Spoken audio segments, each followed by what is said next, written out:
अप्रकट भक्ति का मतलब उसको देख करके अंदाजा ना हो कि ये भक्ति करता होगा, उसके पहनाव ओढ़ाव से ऐसा ना लगता हो कि ये भगवान की कथा सुनता होगा, उसकी भाषा सुनकर के ना लगता हो कि ये कथा सुनता होगा, उसके येन केन प्रकारेण समस्त स्वरूप को देख करके ये कोई अनुमान ही ना लगा सके कि ये भक्त होगा। इसको कहते हैं अप्रकट भक्ति।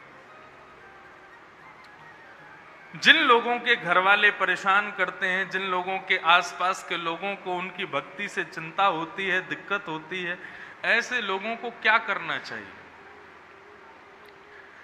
दो ही रास्ते हैं, या तो मीराबाई बन जाओ,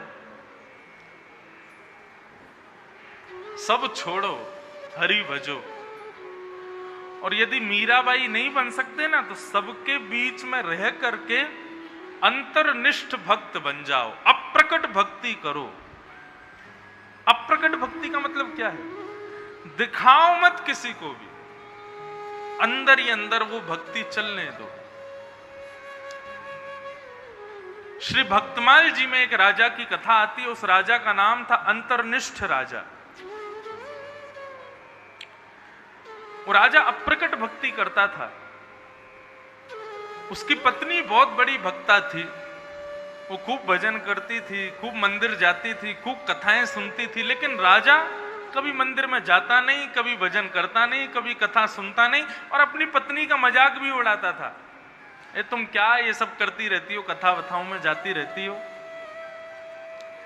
पत्नी भगवान से यही कहती है, नाथ ऐसी कृपा करो मेरे पति में थोड़ी भक्ति आ जाए। लेकिन एक दिन एक आश्चर्य हुआ। रात्रि में राजा सोया था, रानी आकर के उसके बगल में सो गई, रात्रि में भगवान का स्मरण करके सो गई। थोड़ी देर बाद ही रानी को कुछ अनुभव हुआ। उसने उठ करके देखा तो बगल में राजा जो बैठा था उसका पूरा शरीर कांप रहा था। रानी ने जैसे ही देखने के लिए स्पर्श किया तो रानी के स्पर्श होते ही राजा के मुख से शब्द प्रकट हुआ, राम राम राम। रानी ने जब ये शब्द सुना वो समझ गई। बोले स्वप्नावस्था में, निद्रावस्था में भगवत स्मरण साधारण व्यक्ति को नहीं हो सकता। आपको सत्य बताएं, भगवान के 3 प्रकार के दर्शन होते हैं। वैसे तो मैंने कल कहा था कि कुछ लिखने के लिए बैठा करो ताकि आप लिख सको। 2-4 लोग मुझे दिख रहे हैं जो लिख रहे हैं, बाकी आप लोग याद कर सको तो कर लेना, ये बहुत जरूरी बातें हैं। 3 प्रकार के दर्शन होते हैं ठाकुर जी के। पहला दर्शन होता है स्वप्न दर्शन। ठाकुर जी को यदि आपसे मिलना है तो सबसे पहले वो आपको स्वप्न में दिखेंगे। ये कहने में सुनने में बहुत आसान है, लेकिन एक आपको सत्य बात बताऊं, कितना भी भजन कर लो स्वप्न में ठाकुर जी दिखते नहीं है। बहुत कम ऐसा होता है, बहुत कम लोगों पर इतनी कृपा होती है कि उनको स्वप्न में दर्शन हो जाए ठाकुर जी का। तो पहला स्वप्न दर्शन।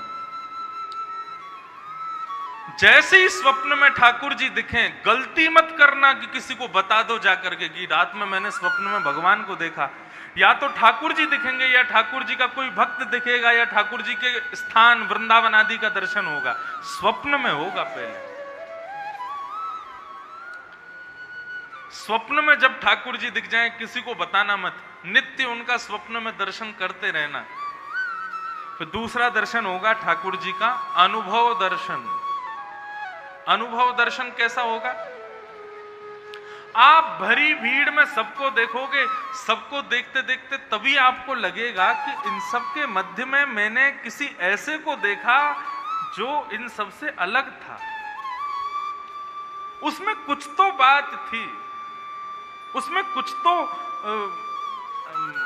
खूबी थी। ये होगा अनुभव दर्शन। आपको लगेगा कि अभी अभी पीछे से शायद कहीं ठाकुर जी तो नहीं गए, अभी जो मेरे पास में बालक बैठा था कहीं वो ठाकुर जी का स्वरूप तो नहीं था, अभी जो मैंने जिस बालक को यहां से जाते हुए देखा वो कहीं ठाकुर जी तो नहीं। जिसको देख करके उस पर आकर्षित हो जाओ। आकर्षण भी दो प्रकार के होते हैं, एक होता है काम युक्त आकर्षण और एक होता है निष्काम आकर्षण।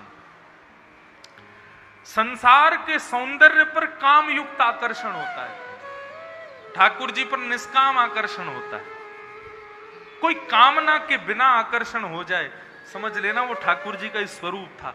तो दूसरा होगा अनुभव दर्शन, पहला स्वप्न दर्शन, दूसरा अनुभव दर्शन और तीसरा प्रत्यक्ष दर्शन। ठाकुर जी प्रकट हो जाएंगे तुम्हारे सामने, तुमको दिखेंगे, सबको नहीं दिखेंगे। ये तीन दर्शन है।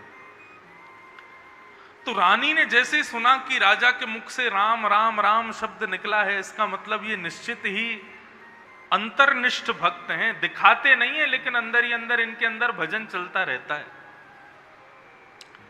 दूसरे दिन रानी ने ऐसे ही पूरे राजभवन को सजाया, ढोल नगाड़े बज रहे थे, मंगल वाद्य बज रहे थे। राजा उठ करके गया, रानी से पूछने लगा ये सब क्या हो रहा है, इतनी सजावट क्यों हो रही है, ये मंगल वाद्य क्यों बज रहे हैं, ढोल नगाड़े क्यों बज रहे हैं। और रानी ने कहा क्योंकि रात को मुझे एक भेद पता चला है। बोले कैसा भेद। बोले आप मुझसे छुप करके भक्ति करते हो, मैं मंदिर जाती हूं तो मजाक उड़ाते हो, मैं कथा सुनने जाती हूं तो मेरा उपहास करते हो, लेकिन कल रात्रि मुझे पता चल गया कि अंदर ही अंदर अंतर्निष्ठ होकर के, अप्रकट होकर के आप भी भक्ति करते हो। राजा बोला तुमको कैसे पता चला। बोले क्योंकि रात्रि में सोते हुए आपके मुख से राम राम राम राम शब्द का उच्चारण हो रहा था। और ये साधारण नहीं है, जो निरंतर भगवत स्मरण करता है उसी को स्वप्न में भगवत स्मरण होता है।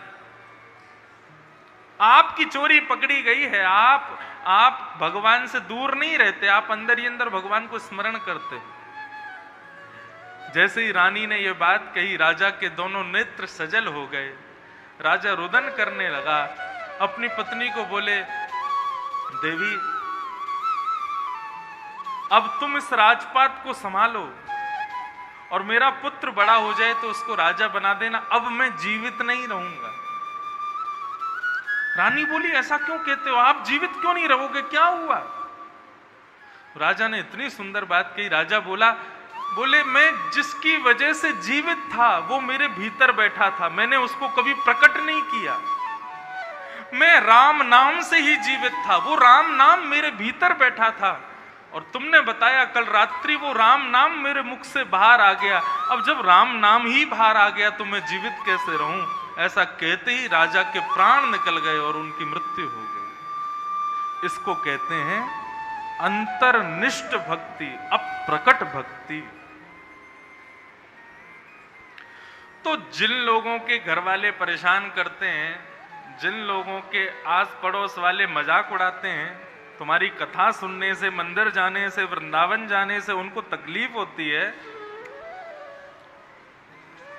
दो ही रास्ते हैं, या तो मीराबाई बन जाओ या फिर अंतर्निष्ठ बन जाओ।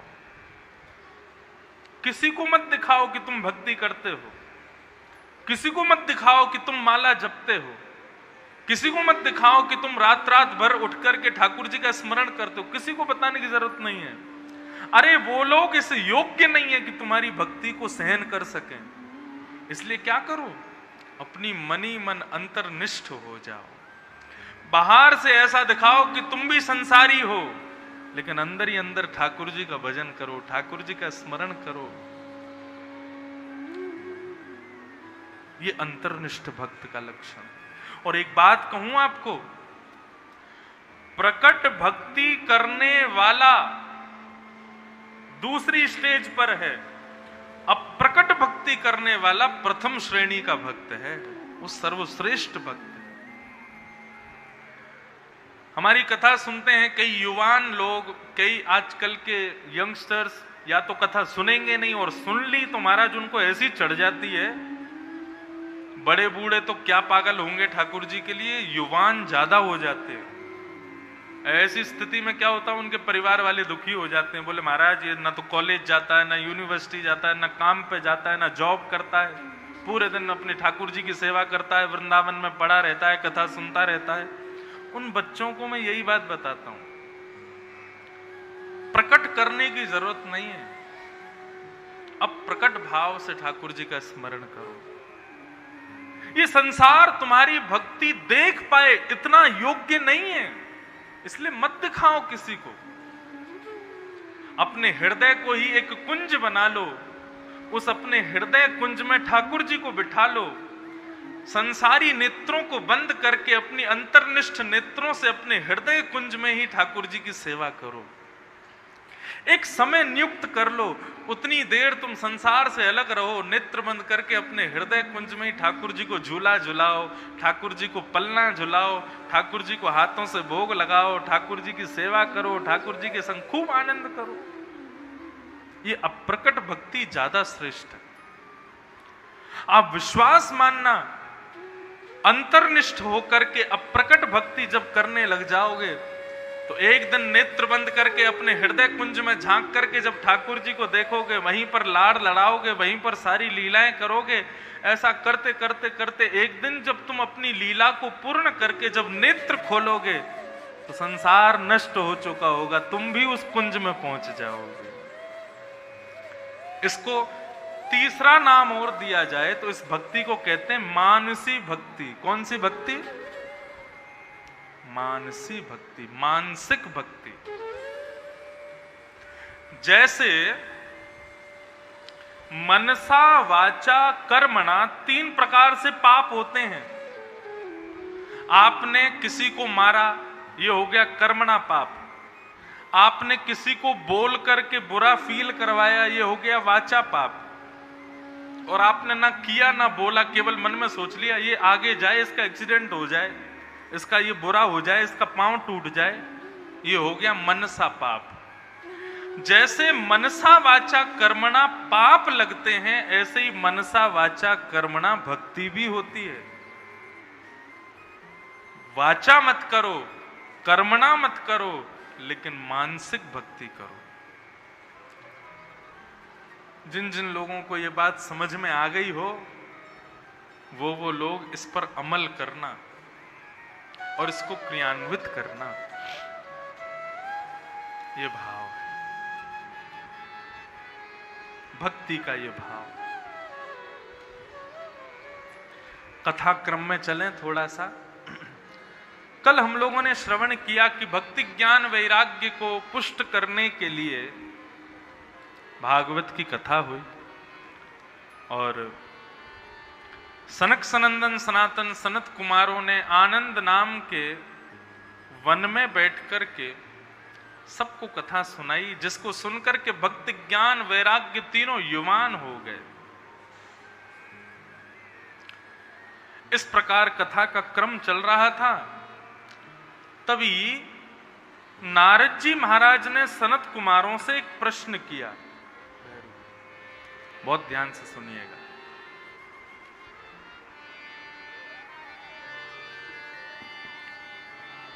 बहुत सुंदर बात कह रहे हैं।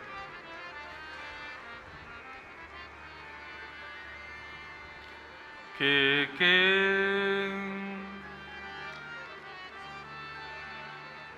विशुद्ध्यन्ति वदन्ति मह्यम् सप्ताह यज्ञेन कथा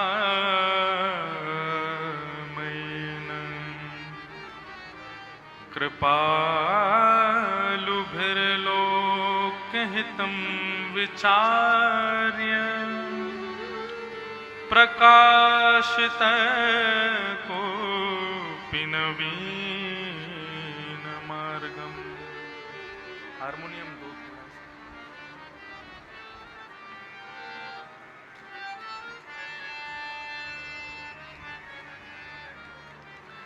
नारद जी महाराज प्रश्न कर रहे हैं, बहुत ध्यान से सुनना। के विशुद्ध्यन्ति वदन्ति मह्यम सप्ताह यज्ञेन कथामयेन। हे महाराज, इस सप्ताह कथा को सुनने से कौन कौन से प्रकार के पापी लोग अपने पापों से मुक्त हो जाते हैं, कृपा करके मुझको बताइए। अनेक प्रकार के पाप होते हैं, उन पापों को करने वाले कौन कौन से लोग पवित्र होते हैं, कृपा करके मुझको बतलाइए भगवान। तब सनत कुमार उत्तर देते हैं, बहुत ध्यान से सुनना। ये मानवा पाप कृतस्तु सर्वदा सदा दुराचार रता विमार्गगा क्रोधाग्निदग्धा कुटिलश्च कामिन सप्ताहयज्ञेन कलो पुनन्दिते। कौन कौन से पापी, कैटेगरीज हैं पापों की भी, कौन कौन से पापी कथा में यदि आके बैठ जाएं, कथा सुन लें, तो कथा सुनने से अपने पाप से मुक्त हो जाते। सुन लो। पहला बताया सदा दुराचार रता। जो पापी दुराचरण करता है, दुराचरण मतलब खुद से कुछ गलत नहीं कर रहा, किसी को गलत करता हुआ देख करके उसके मन में आता है मैं भी ऐसा करूं। जैसे घर में कई लोग ऐसे होते हैं, बड़े बुजुर्ग, वो बीड़ी सिगरेट पीते हैं। अब उनको बीड़ी सिगरेट पीता देख बच्चों के मन में इच्छा हो जाती है कि भाई हम भी पिएंगे, और फिर बड़े होकर के वो बालक भी अपने खानदान के कुछ लोगों की तरह वो भी पीना शुरू कर देते हैं। इसको कहते हैं दुराचरण। ऐसा दुराचारी व्यक्ति जिसने गलत होता देख करके अपने नियमों को भी वैसा बना लिया है, ऐसा व्यक्ति यदि कथा सुनता है तो उसका मन पवित्र हो जाता है, उसके भीतर से दुराचरण चला जाता है। पहला। दूसरा, विमार्गगा। जो गलत रास्ते पर चलने लग गया है, गलत संगत में पड़ गया है, गलत लोगों के साथ रहने लगा है, ऐसा बालक यदि कथा सुने तो उसके जीवन में पवित्रता आ जाएगी। बंधुओं देखो, कई बालक ऐसे होते हैं कि बचपन से ही गलत संगति पड़ जाती है, अब उनको कथा में लाओ तो बेचारे कथा सुनते भी नहीं है। लेकिन कई बार भागवत जी ऐसी कृपा करती हैं कि एक शब्द भी यदि उनके कान में ऐसा चला गया, उसी से ही उनका जीवन परिवर्तित हो जाता है, बदल जाता है। तो विमार्ग पर चलने वाला व्यक्ति भी यदि कथा सुने तो पवित्र हो सकता है। और क्रोधाग्निदग्धा कुटिलश्च कामिनः। जो क्रोध अग्नि में जल रहा है, आपको बताएं, भयंकर गुस्सा जिन लोगों को आता है, जो क्रोध में आकर के कुछ भी करने को तैयार हो जाते हैं, ऐसे क्रोधी लोगों के पास नरक का वीजा है। भयंकर क्रोध आपको नरकगामी बना देगा। हाँ, विदाउट इमिग्रेशन एंट्री मिलेगी आपको वहां पे। विदेश जाते हैं तो वहां पर भी इमिग्रेशन होता है, क्यों आए हो, कैसे आए हो, कितने दिन के लिए आए हो। लेकिन भयंकर क्रोध करने वालों का इमिग्रेशन भी नहीं होता, उनकी मृत्यु होते ही उनको सीधा नरक में भेज दिया जाता है। इसलिए भयंकर गुस्सा नहीं आना चाहिए। क्रोध हो, क्रोध करना चाहिए, लेकिन कैसा? जल के जैसा। जल के जैसा क्रोध कैसे? जल जितनी देर गैस पर रखा है, जितनी देर गर्म चूल्हे पर रखा है, जितनी देर उसको गोबर के उपले पर रखोगे उतनी देर तो वो गर्म होता रहेगा, लेकिन जैसे ही उसको गैस से दूर कर दोगे, उसको चूल्हे से दूर कर दोगे, अपने आप ठंडा हो जाता है। ऐसा क्रोध ठीक है। अगर स्थिति ऐसी हुई है, वातावरण ऐसा हुआ है कि वहां गुस्सा करना चाहिए, वहां करो, लेकिन वातावरण जैसे ही क्रोध का समाप्त हो जाए तो तुम्हारा गुस्सा भी ठंडा हो जाना चाहिए। लेकिन कई लोग कैसे होते हैं, आज परिस्थिति गुस्से वाली हुई तो तुम गुस्सा हो गए, अब कल सब ठीक हो गया लेकिन फिर भी तुम्हारी आंख चढ़ी हुई है, तुम्हारी नाक चढ़ी हुई है और गुस्सा चढ़ा हुआ है दिमाग पे। सब कहते हैं अरे भाई कल जो हुआ सो हुआ, छोड़ दो। नहीं, कल हो कैसे गया ऐसा? 2 दिन बाद सब आ गए, बोले अब तो बहुत दिन हो गए भैया, अब तो छोड़ दो गुस्सा। बोले नहीं, मेरे दिमाग से वो बात निकल नहीं रही है। 1 महीना हो गया, बोले भैया अब तो गुस्सा छोड़ दो। बोले ना, इसने ऐसा कर कैसे दिया? ऐसे लोगों को फिर उनके हाल पर छोड़ दो, क्योंकि उनको नरक जाने से कोई नहीं रोक सकता। स्थिति क्रोध की यदि बन रही है तो क्रोध करो। कई बार बच्चे इतना ऊधम मचाते हैं तो ठीक है, गुस्सा आ जाता है, थोड़ा बहुत गुस्सा कर लो, लेकिन ठीक है अब सब शांत हो गया, सब खत्म हो गया तो उसके बाद में तुम भी शांत हो जाओ। लेकिन कई लोग नहीं होते, उनका गुस्सा बना ही रहता है। आज यदि बहू ने सब्जी खराब कर दी तो सासू मां को गुस्सा आ गया, कल यदि बहू ने सब्जी अच्छी बना दी तो फिर से गुस्सा आ गया। क्यों? आज क्यों गुस्सा आया? बोले कल खराब क्यों करी थी इसने, इसी बात पे ही गुस्सा आ रहा है। ऐसे अत्यंत कोपी लोगों को, अत्यंत क्रोधी लोगों को नरक जाने से कोई नहीं रोक सकता। लेकिन आपके घर में यदि ऐसा कोई अत्यंत क्रोधी हो तो कैसे भी करके उसको कथा में भेजो। कथा सुनने से क्रोध कम होता है। क्यों? क्योंकि कथा एकमात्र ऐसा स्थान है जहां पर व्यक्ति अपनी नहीं सुनाता, दूसरे की सुनता है।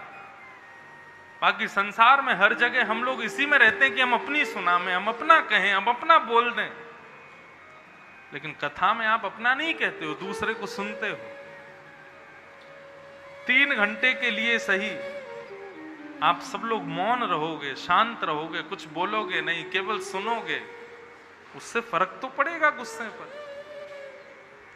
अत्यंत कोप, कटुकाच वाणी, जो कड़वी वाणी बोलते हैं, ऐसे लोग भी कथा सुनते हैं तो उनकी जीभ जो है वो सरस हो जाती है, मीठी हो जाती है। क्रोधाग्निदग्धा कुटिलाश्च कामिनः, जो भयंकर कामी लोग हैं, यदि वो भी कथा श्रवण करें तो उनका रोग जो काम है वो नष्ट हो जाता है, वो समाप्त हो जाता है। सत्येन हीना पितृमात्र दूषका, जो सत्य नहीं बोलते, असत्य बोलते हैं, बहुत झूठ बोलते हैं, ऐसे लोग भी यदि कथा सुने तो कथा से उनकी जिह्वा में सत्य प्रकट होने लगता है। पृथ्वी को सबसे ज्यादा भार किसका लगता है? कोई बहुत मोटा हो जाए, हम लोग उसको देख के क्या कहते हैं? बोले बताओ पृथ्वी पर भार है, ऐसा बोलते हैं ना। लेकिन मोटे व्यक्ति का भार नहीं लगता पृथ्वी को। पृथ्वी को भार किसका लगता है? जो भयंकर झूठ बोलता है। जब हम बहुत झूठ बोलते हैं ना, जो व्यक्ति कांस्टेंट झूठ नहीं बोलता, कभी कभी बोलता है, कभी कभी बोलने में उसको बड़ी आत्मग्लानि होती है, मैंने ऐसा क्यों बोला। क्यों?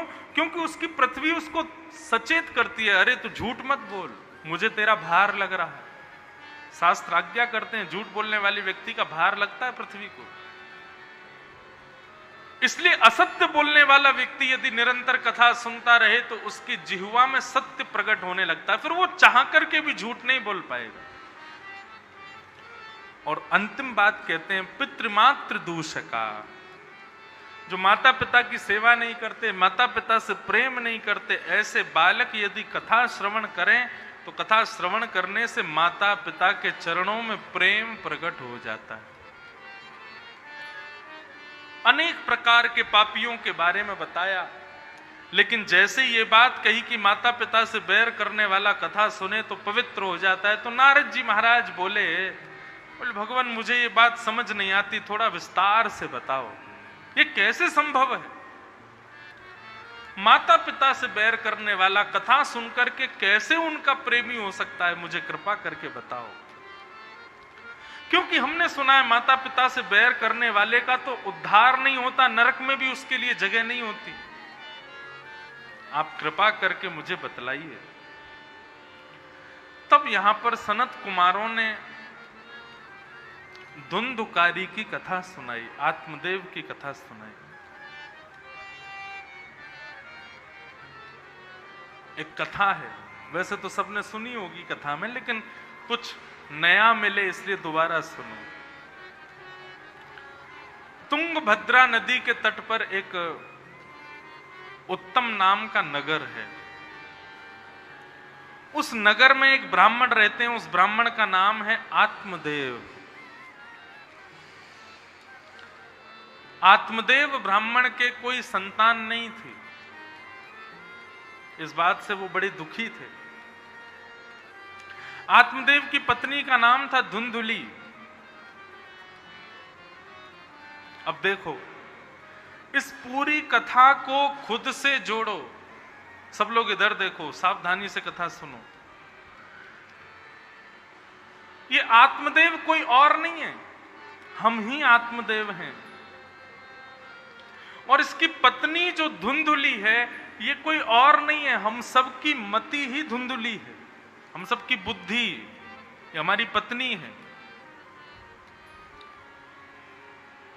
हमारा मन ये हमारी पत्नी है धुंधुली। आपसे कोई कहे राधा कृष्ण मंदिर में कथा चल रही है, चलो चल करके सुन के आवे, तो आप क्या कहते हो? ठीक है, मन होगा तो जाएंगे। मन से पूछ करके जाते हो। मन जहां कहता है हम वहीं जाते हैं। मन की कहीं इच्छा नहीं होती तो हम वहां जाते भी हैं, तो हमारा भाव वहां से नहीं जुड़ता। मन हमारी पत्नी है, यही धुंधुली। तो आत्मदेव के कोई संतान नहीं थी, इस बात से बड़े दुखी थे आत्मदेव। संतान ना होने के कारण एक दिन अपना घर छोड़ करके आत्मदेव वन में चले गए। बंधुओं देखो, एक मेरी बात सुनिएगा।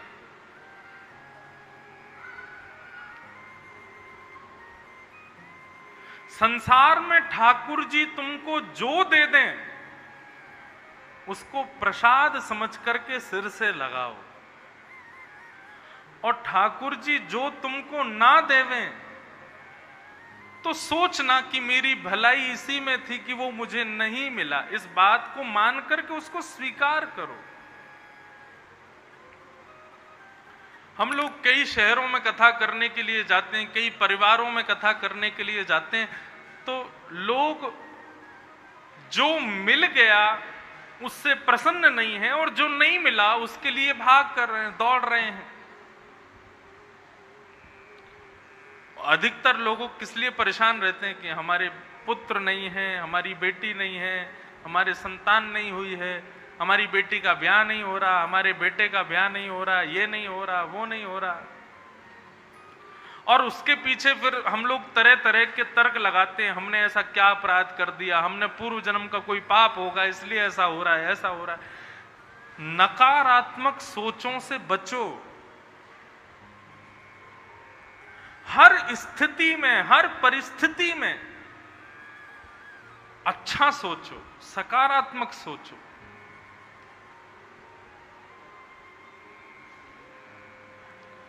बेटे का ब्याह हो गया और यदि बेटी को कोई संतान नहीं हुई तो हम लोग उसको दोष देते हैं, बोले इसने कुछ पाप किया होगा, इसके पूर्व जन्म का कोई पाप होगा, ये अभागी है इसलिए इसको पुत्र नहीं हो रहा। ऐसा नहीं। बंधुओं, यदि आप किसी के संतान ना होने पर उसका अभाग्य मानते हो तो मैं कहूं तो मुझे क्षमा करना, मेरी बात किसी को बुरी लगे तो।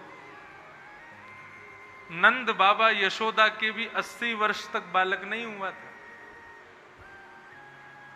और 80 वर्ष बाद भी जो बालक हुआ वो उनका नहीं था, देवकी और वसुदेव के यहां से आए थे भगवान कृष्ण।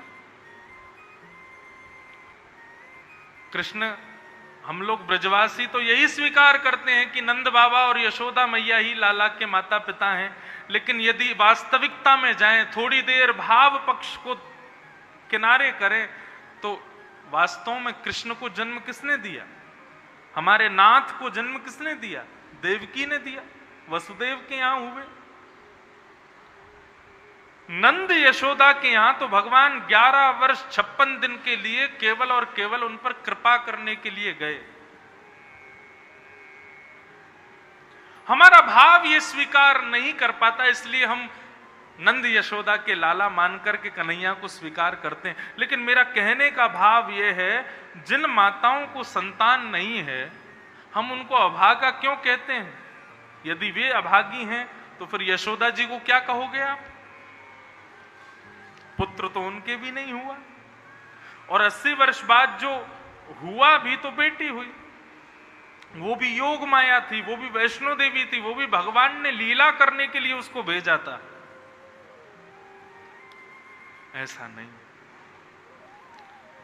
बल्कि यशोदा मैया के भगवान के जन्माष्टमी उत्सव को मनाने के, भगवान के जन्मोत्सव की कथा से तो ये हमको सीखना चाहिए, ये हमको जानना चाहिए। भगवान कहते हैं यदि मैंने तुमको तुम्हारा पुत्र नहीं दिया तो इसका मतलब क्या है? जैसे यशोदा को मैंने पुत्र नहीं दिया तो उनका पुत्र मैं ही बन गया, ऐसे यदि मैंने किसी मां को पुत्र नहीं दिया तो वो भी मुझे ही अपना पुत्र माने, मैं ही उसका पुत्र हूं।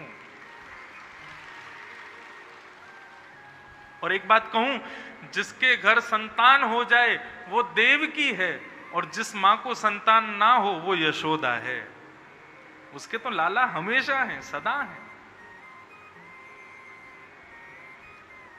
सीधी बात, इस संसार में जो भी अभाव हमको मिलता है, हमारे भाई नहीं है, हमारी किसी के बहन नहीं है, किसी के बच्चे नहीं है, किसी के माता नहीं है, पिता नहीं है, ये जो भी संबंध हमारे पास नहीं है ना, ठाकुर जी ने जो हमसे छीन लिए हैं ना, उस पर कभी नकारात्मक मत सोचो कि ठाकुर जी ने मेरा भाई मुझसे छीन लिया, मुझे भाई नहीं दिया, मुझे पुत्र नहीं दिया, मुझे पुत्री नहीं दी।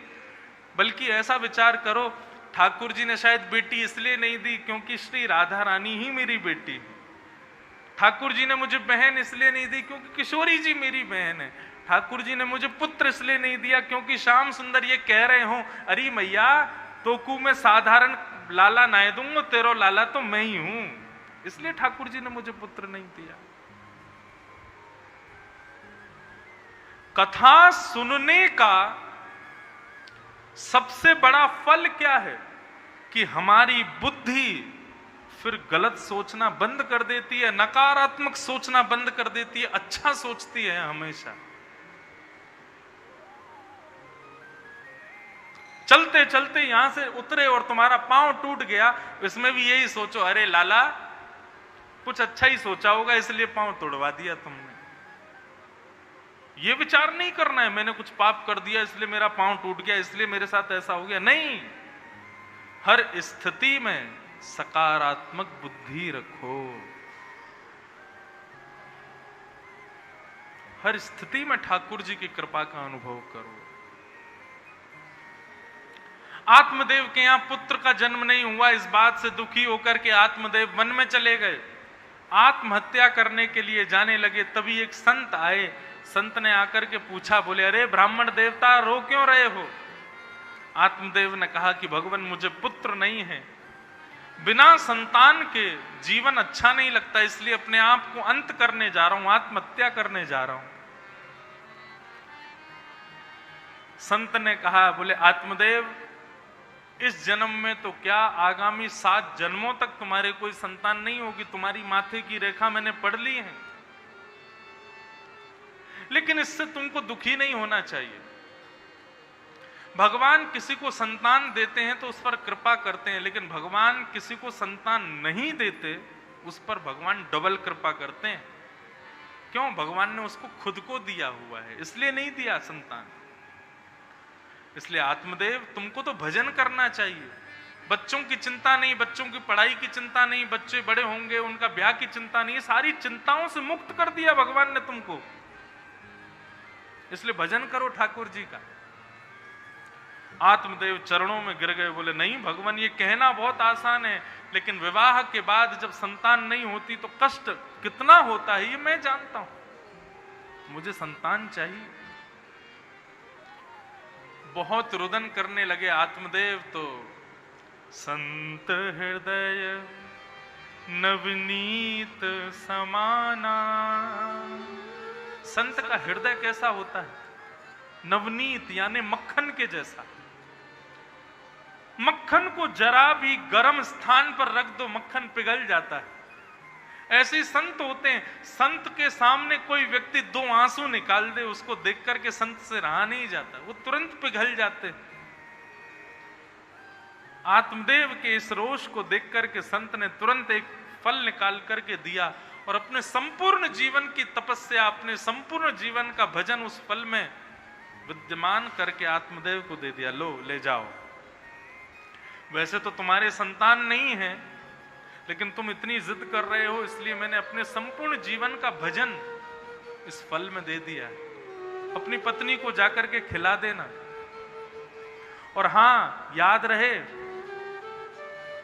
1 वर्ष तक तुम्हारी पत्नी को कुछ नियमों का पालन करना है, वो उससे करवाना। आत्मदेव बोला मैं करवाऊंगा, आप मुझे बता दो क्या क्या पालन करना है। बंधुओं, मैं इस बात को कहता हूं, जो भी माताएं जब उनको पता चल जाए कि भाई हमारे गर्भ में बालक है, तो उन माताओं को बालक के जन्म तक ये काम जरूर करने चाहिए। 5 नियम हैं, बहुत ध्यान से सुनना। यदि आप चाहते हैं कि बालक भगवान का वैष्णव भक्त हो, खूब विवेकी हो, खूब विद्वान हो, खूब बुद्धिमान हो, बहुत अच्छा हो, सर्वप्रिय हो, तो 9 महीने का बालक जब गर्भ में 9 महीने तक रहता है, उन 9 महीने में माता को अपने आचरण विचार सब सुधारने चाहिए। यदि 9 महीने उस तपस्या में मां ने अपने आप को सुधार लिया तो बालक दिव्य होगा। उसको ये नियम करने, कौन कौन से?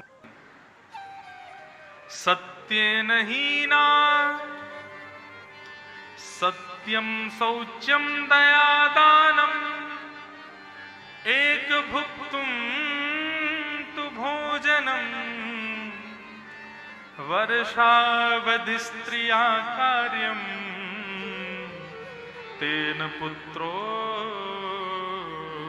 निर्मला। 5 काम। पहली बात, मजाक में भी झूठ नहीं बोलना है। असत्य जिह्वा पर आना ही नहीं चाहिए। ये 9 महीने की जो तपस्या है ना मां की, जब बालक गर्भ में होता है, उस तपस्या को ऋषियों की तपस्या से भी बड़ा बताया गया। लेकिन आजकल की माताओं की 9 महीने की तपस्या देखने लायक होती है। हर चीज में यही बहाना लगा देती हैं, बोला हमारे गर्भ में बालक है, हम कैसे कर सकती हैं, हम ये नहीं कर सकती, हम वो नहीं कर सकते, ये नहीं होगा, वो नहीं होगा, अरे ये तो मैं कर ही नहीं पाऊंगी। नहीं, केवल 9 महीने आपने यदि अपने तप कर लिए तो आप इस विश्व को, इस धरती को एक ऐसा संतान प्रदान करोगे जो जीवन भर लोग याद रखेंगे। तो पहला, असत्य नहीं बोलना है, मजाक में भी नहीं बोलना, सत्य ही बोलना। दूसरा, शौचम, जितना हो सके पवित्र रहना है। कहीं भी कुछ भी झूठा कूटा नहीं खाना, अपने आसपास गंदगी नहीं रखनी, झूठे बर्तन साथ में नहीं रखने हैं। स्वयं को भी पवित्र रखना है और आसपास भी पवित्रता रखनी है। बल्कि ऐसा विचार करो कि मेरे गर्भ में साधारण बालक नहीं, साक्षात कन्हैया हैं, साक्षात श्री राधा रानी हैं। इनके आसपास स्वच्छता रखो, पवित्रता रखो। तो पहला सत्य बोलो, दूसरा पवित्रता रखो, सत्यम शौचम, और तीसरी बात दया। कोई तुम्हारे साथ कितना भी बुरा करे, लेकिन आप उस पर दया ही करो, आपको क्रोध नहीं करना,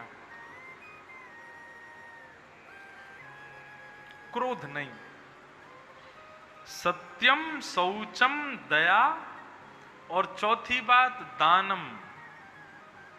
नित्य प्रातःकाल उठकर के गर्भवती माताओं को स्नान ध्यान करके सुंदर वस्त्र धारण करके फिर कुछ ना कुछ दान करना चाहिए। धन का दान करो, अन्न का दान करो, वस्त्र का दान करो, कुछ भी दो, लेकिन नित्य 9 महीने तक, जब तक बालक जन्म ना ले, नित्य दान करो। और पांचवा और अंतिम उपाय क्या बताया? एक भुक्तुम तु भोजनम। गर्भवती माताओं को, बस कठिन तो बहुत है लेकिन करना चाहिए। क्या? केवल एक समय भोजन करना चाहिए। बोले बाकी के समय क्या करें? बोले फलाहार करो। फलाहार का मतलब ये नहीं कूटू की कचौड़ी, कूटू की पकौड़ी, समा के चावल, नहीं। फलाहार मतलब केवल फल खाओ, जूस पियो, यही सब खाओ। जो अन्न का सेवन है वो दिन में केवल एक ही बार करो। बाकी अपने डॉक्टरों से वो पूरा लिख लेना, उससे बात कर लेना, कहीं कह दो महाराज जी ने कहा है और फिर कोई तकलीफ हो जाए, इसलिए इसका ध्यान रखना। श्रीमद् भागवत कहती हैं जो व्यक्ति, जो माताएं ये 5 चीजों का ध्यान रखती हैं और 9 महीने तक इसमें किसी भी प्रकार का कोई विघ्न नहीं आने देती हैं, ऐसी माताओं का बालक जब जन्म लेता है तो वो कैसा होता है? तेन पुत्रो निर्मला। उनका पुत्र निर्मल होगा, अद्भुत होगा, भगवान का वैष्णव भक्त होगा, संसार को सद्विचार सद्मार्ग प्रदान करने वाला होगा, बहुत दिव्य होगा। आत्मदेव को फल देकर के संत ने कहा जाकर के अपनी पत्नी को खिला देना और 1 वर्ष तक इन नियमों का पालन करवाना, तुम्हारे घर एक दिव्य बालक जन्म लेगा मेरे भजन के प्रताप से। आत्मदेव गए, जाकर के अपनी पत्नी को फल दे दिया और पत्नी से कहा देखो ये 5 नियम हैं, इनका तुमको पालन करना है। पत्नी ठहरी धुंधुली, मन में विचार करने के लिए, फल खाने से कोई बच्चे होते हैं? मेरे पति बेचारे सीधे साधे, किसी महात्मा ने इनको भटका दिया है, फल लिया है घर में, उसमें भी नियम बना दिया है, ये मत करो, ये मत करो, झूठ मत बोलो, ये मत करो। अरे ऐसे मैं नहीं रह पाऊंगी। मेरा मन करेगा चाट खानी है तो कैसे खाऊंगी? मेरा मन करेगा कि पड़ोस में जाकर के थोड़ी गप्प मारनी है, मैं कैसे मारूंगी? मेरा मन करेगा वो सामने वाली की बुराई करनी है, मैं कैसे करूंगी? ये सब तो मुझसे नहीं होगा। तभी उसको याद आया कि मेरी एक सहेली अभी गर्भवती है, उसके 9 बालक हो चुके हैं, 10वां होने वाला है। क्यों ना मैं बहाना करके कि मैं गर्भवती हो गई हूं, अपने मायके चली जाती हूं, अपनी सहेली को बहुत सारा धन दे दूंगी, उसका जो बालक जन्म लेगा 9 महीने बाद उसको ला करके अपने पति को दे दूंगी। अब इस फल का क्या करें? तो बोले हमारे घर की गैया भी बांझ हो गई है, इसके भी कोई बालक नहीं हुआ, फल इसको खिला देती हूं। तो फल तो खिला दिया गाय को और स्वयं चली गई अपनी मायके।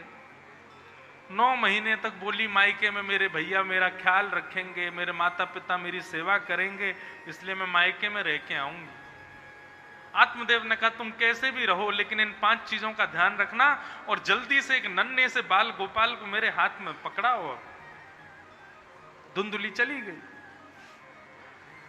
9 महीने बाद अपनी सहेली को बहुत सारा धन देकर के उसके बालक को लेकर के अपना बना करके घर ले आई और आत्मदेव को कहा, देखो मैंने एक पुत्र को जन्म दिया है। आत्मदेव तो आनंदित हो गए। उस समय फोन तो थे नहीं, उस समय व्हाट्सएप वीडियो कॉल तो होती नहीं थी कि आत्मदेव जी कहें फोन करके, हाँ भाई वीडियो कॉल करके दिखाओ हमको कैसा चल रहा है, क्या चल रहा है, कुछ ये सब तो होता नहीं था। चिट्ठियां, टेलीग्राम वगैरह भी ये तो कुछ साल पहले शुरू हुए, उससे पहले ये भी नहीं होते थे। पत्रों का आवागमन होता था, वो भी एक शहर से पत्र भेजा जाता तो महीनों में दूसरे शहर पहुंचता था। तो ये सब बातचीत तो हुई नहीं। आत्मदेव ने भी विश्वास कर लिया मेरा ही बेटा है। उस बालक को खिला ही रहे थे, तभी दास दासियां दौड़ी दौड़ी आई और आकर के कहा, भगवान चमत्कार हो गया। बोले कैसा चमत्कार? बोले आज धुंधुली मैया ने तो पुत्र को जन्म दिया ही है, लेकिन आज हमारी गौशाला में गाय ने भी एक मानवों जैसे पुत्र को जन्म दिया है। आत्मदेव जी दौड़े दौड़े गए तो क्या देखा, गौ माता के गर्भ से एक बालक ने जन्म लिया जिसका संपूर्ण अंग तो मानवों जैसा है, लेकिन उसके कान गौ माता के जैसे बड़े बड़े। आत्मदेव जी तो रुदन करने लगे आनंद में, जय हो नाथ, आपने कृपा करके एक नहीं दो दो पुत्र मुझे प्रदान किए। दोनों का नामकरण करने के लिए बैठे। धुंधुली ने अपने पुत्र को गोद में लिया, बोले मैं धुंधुली, मेरा बेटा धुंधुकारी। आत्मदेव बोले ठीक है, ये धुंधुकारी, दूसरे बेटे का नाम मैं रखूंगा। बोले क्या? बोले इसका नाम मैं रखता हूं गोकर्ण। गोकर्ण के दो अर्थ होते हैं।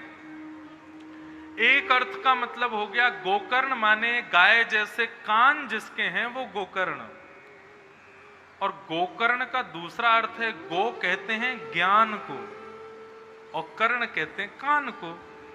जो कानों से केवल ज्ञान की ही बातें सुनता है, बाकी फालतू बातें जहां चलती हैं वहां कान बंद कर लेता, उसको भी गोकर्ण कहते हैं।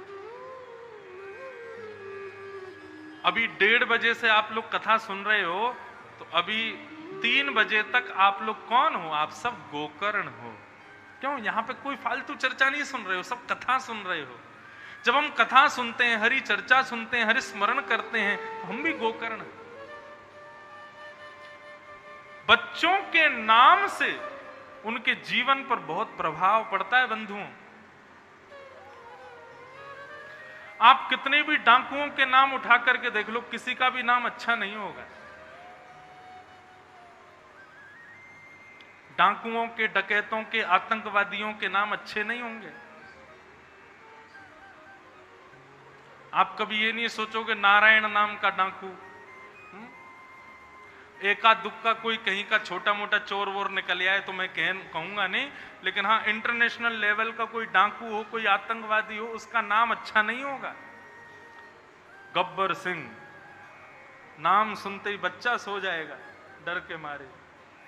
पूतना, कंस, रावण, ये तो पुराने डाकू। आजकल के डाकुओं के नाम अब क्या बोलूं मैं, वो भी सब खतरनाक ही हैं। ओसामा बिन लादेन, और कौन है जिसने बंबई पे अटैक किया था, क्या नाम था? अजमल कसाब, और कौन थे? दाऊद इब्राहिम। इनके नाम ही ऐसे हैं कि सुन के ही डर लगे। अभी चलो ये तो किसी और समुदाय के, हमारे हिंदुओं में भी जो डाकू हैं वो भी कोई खतरनाक ही हैं। अब क्या उनका स्मरण करना, कथा, मंगल नाम बोलने। बच्चों के नाम अच्छे रखो। लोग जो नाम ऐसे रख देते हैं ना जल्दी बोलने वाले, निकनेम, टीटू, पिंकी, चिंकी, चीकू, और क्या क्या नाम होते हैं, बड्डन, छुट्टन, ऐसे ऐसे नाम रख देते हैं। बड़े बेटे का नाम बड्डन, छोटे का नाम छुट्टन। नाम अच्छे होने चाहिए। क्योंकि आप जिस नाम से निरंतर उस बालक को पुकारोगे उसका बहुत बड़ा प्रभाव पड़ेगा उसके ऊपर।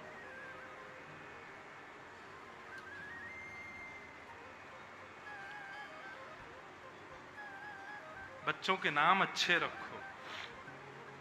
अब नाम ही रखा धुंधुकारी, धूम धूम करो ती धुंधुकारी, जो धूम मचावे वो धुंधुकारी। इतना बड़ा दुष्ट बना धुंधुकारी, वैश्यागमन करता था, मदिरा पान करता था, सुरा पान करता था, चोरी करता था, और यदि बाहर से कुछ नहीं मिलता था तो अपने घर के बर्तनों को बेच देता था, तो मां के गहनों को बेच देता था। सब कुछ बेचने के बाद अपनी मां से कहता था मुझे पैसा दो। मां पैसा निकाल के छुपा छुपा के देती थी। एक दिन मां से कहने लगा मां पैसे दो। मां बोली बेटा तू पी के आता है, गलत काम करता है, इन सब कामों के लिए पैसे नहीं दूंगी। 3-4 बार बोला दो दो दो, मां ने देने से मना किया तो अपनी मां को मारने लगा। पिता ने बीच बचाव किया तो डंडा लेकर के अपने पिता को भी मारने लगा। रात्रि में दोनों माता पिता रोने लगे और कहने लगे हे नाथ, इससे अच्छा तो हम बिना पुत्र के थे, ये पुत्र हमारे जीवन में क्यों आया।